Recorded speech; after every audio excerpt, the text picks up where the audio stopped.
like this, because he can't do it by the side, and I think it's rather glorious. Truly glorious. When Moni Moni starts up, the room stops, whatever it's doing, and begins to frame something it needs to say. The music is a game it learns and forgets. Temperature drops inside it, as if time were running backwards to where Tommy James falls through a trapdoor of memory and disappears through floor after floor till he ends up here with these notes and these words. The chandelles tremble with electricity. Drums generate invisible bodies in the dark, holding a grey diffuse space and charging all of it. Here she comes now. Here is the spark that passes between them. Here are the magical ingredients. Death, fury, yearning. Here she comes. Here she comes to take on the sun itself. This is this is a poem called Colours. I spent many years writing sonnets about different colours that I found on colour charts, having fallen in love with certain pure pigments. And they're all to do with the way one associates things with colours, how one's mind moves and how one imagines things. But then, of course, colours have names, and their names themselves are kind of charming. In this one, the first article is just a list of colour names, except I've made most of them up. There are one or two which I haven't, but I'm not telling you which those are. It's about the magic of names, I suppose. So, first, Burleywood, Chartreuse, Gainsborough, Ghostbud, Greenbird, Maroon, Orchid, Mocassin, Peru, Demosthenes, Snow, Papaya Whip, Hopper, Peach Puff, Hot Pink, Hot Hot, Dark Red, Drudgery, Dark Grey, Dodger Blue, Derrida, Fuchsia, Fondle, Fricassee, Firebrick, Fenfall, Coral, Tornsil, Crimson, Coolidge, Honeydew, Hellbore, Hartsfall, Honecker, Jet, Jellyby, Lavender Blush, Lascar, Light Cyan, Light Light.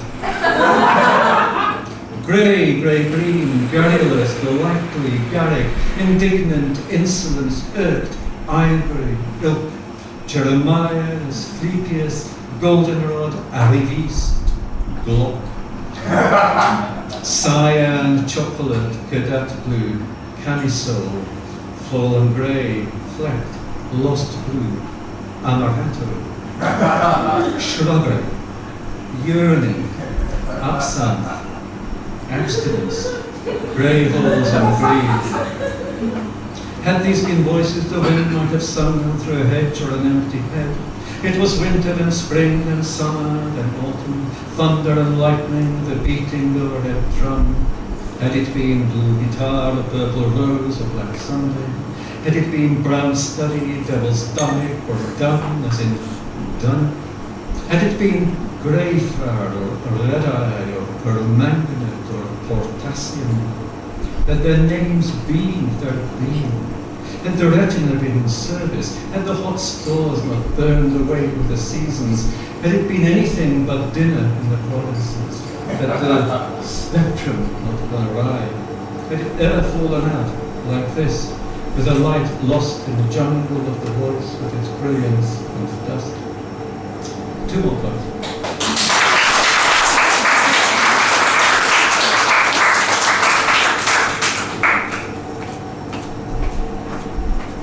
This is called Madhouse. It's fairly repetitive.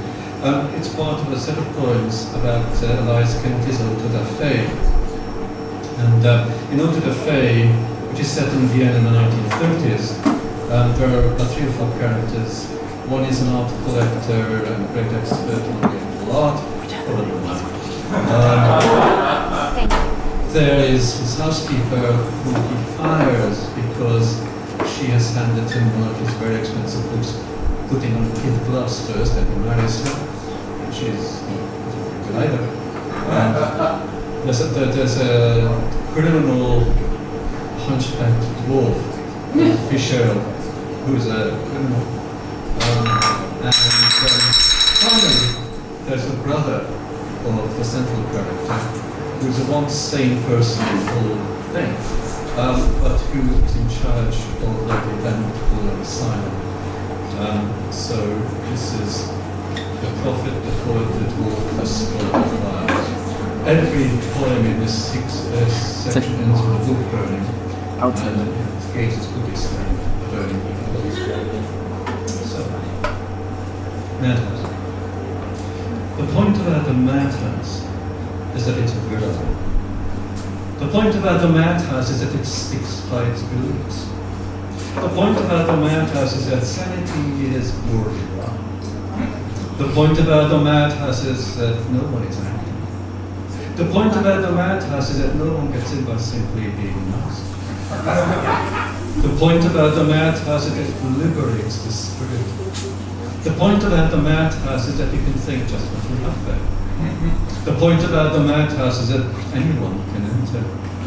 There's nothing special about the madhouse. People come and go all the time. There's nothing threatening about the madhouse. We are all of us dying. There's nothing terminal about the madhouse. You go along for the ride. There's nothing sad about the madhouse. Weeping and gnashing of teeth, that's not. There's nothing mad about the madhouse. It is sanity by default. We are sane by default. We are mad by design. But the mad are more admirable. Admirable is the ape, the bulbul, the mitochondrion, the swelling of the larynx. Admirable the orchid, the garlic, the fire inside the shut throat. Admirable the cry of the tortured, the lost voice of the nightingale. The laughter in everything, ostensibly sane, but tending towards madness, such as summer, the slow rain, each pendulous drop, the white road, the brimming eye, shadows, picnics, public conveyances, thunder. Nature is a madness with a method and all the matter for that. Culture is a madness everyone inherits. Science is a madness in love with numbers, the perfect amour. Health is a madness that shifts from minute to minute. Gesundheit. Money is madness that fills your pockets and leaves a silver slug trail in the garden. The point about the madhouse is not to describe it. The point about the madhouse is not to change it. The point about the madhouse is to live there, to accustom yourself to its immaculate manners, to dwell in the house of the Lord forever as a prophet, poet, a dwarf, a scholar, the fire. As long as you can move.